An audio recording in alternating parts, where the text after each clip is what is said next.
ಕಾಲ್ತುಳಿತ ಕೇಸ್ನಲ್ಲಿ ತೀವ್ರಗೊಂಡ ಸಿಐಡಿ ತನಿಖೆ ಸ್ಟೇಡಿಯಂಗೆ ಭೇಟಿಯನ್ನ ಕೊಟ್ಟಿದ್ದಾರೆ ಸಿಐಡಿ ಟೀಮ್. ಕಾಲ್ತುಳಿತ ದುರಂತ ಸ್ಥಳಗಳ ಮಹಜರನ್ನ ನಡೆಸ್ತಾ ಇದೆ ಸಿಐಡಿ ಟೀಮ್. ಚಿನ್ನಸ್ವಾಮಿ ಸ್ಟೇಡಿಯಂ ಸುತ್ತಲಿನ ಸಿಸಿಟಿವಿಗಳ ದೃಶ್ಯಗಳನ್ನ ಕೂಡ ತಮ್ಮ ವಶಕ್ಕೆ ಪಡೆದುಕೊಳ್ತಾ ಇದ್ದಾರೆ.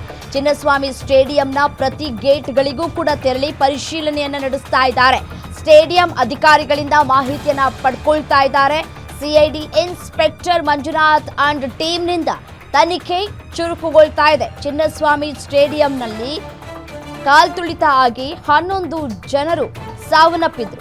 ಈ ಹಿನ್ನೆಲೆಯಲ್ಲಿ ಸಿಐಡಿ ತನಿಖೆಯನ್ನ ಮತ್ತಷ್ಟು ಚುರುಕುಗೊಳಿಸಲಾಗ್ತಾ ಇದೆ.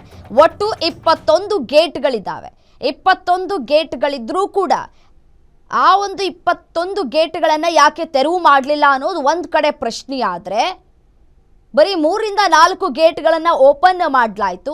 ಹಾಗಾಗಿ ಯಾವ ಗೇಟ್ಗಳಲ್ಲಿ ಅತಿ ಹೆಚ್ಚು ಕಾಲ್ತುಳಿತ ಆಯಿತು ಅನ್ನೋದರ ಕುರಿತು ತನಿಖೆಯನ್ನ ಚುರುಕುಗೊಳಿಸಿದೆ ಸಿಐಡಿ ಟೀಮ್.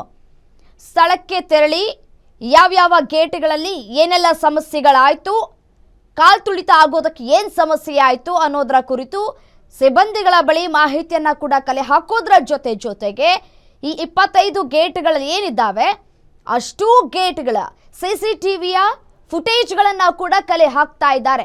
ಹೇಗೆ ಸಾಧ್ಯ ಆಯಿತು, ಹೇಗಾಯಿತು, ಈ ಘಟನೆ ನಡೆಯೋದಕ್ಕೆ ಯಾರು ಕಾರಣ, ಆ ಸಂದರ್ಭದಲ್ಲಿ ಯಾರ್ಯಾರು ಇದ್ರೂ ಕಚೇರಿಯಲ್ಲಿ, ಆದರೂ ಮುನ್ನೆಚ್ಚರಿಕಾ ಕ್ರಮವನ್ನು ಯಾಕೆ ತೆಗೆದುಕೊಳ್ಳಿಲ್ಲ, ಎಲ್ಲಿ ಎಡತು ಅನ್ನೋದರ ಕುರಿತು ಮಾಹಿತಿಯನ್ನ ಕೂಡ ಕಲೆ ಹಾಕ್ತಾ ಇದೆ. ಮತ್ತೆ ಸಿಬ್ಬಂದಿಗಳನ್ನ ಪ್ರಶ್ನೆ ಕೂಡ ಮಾಡ್ತಾ ಇದ್ದಾರೆ.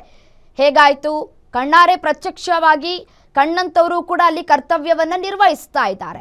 ಹೇಗಾಯಿತು, ಯಾವ ರೀತಿಯಾಗಿ ಆಯಿತು, ಎಲ್ಲ ರೀತಿಯಾದಂತಹ ತನಿಖೆಯನ್ನ ಮಾಡ್ತಾ ಇದ್ದಾರೆ ಸಿಐಡಿ ಅಧಿಕಾರಿಗಳು.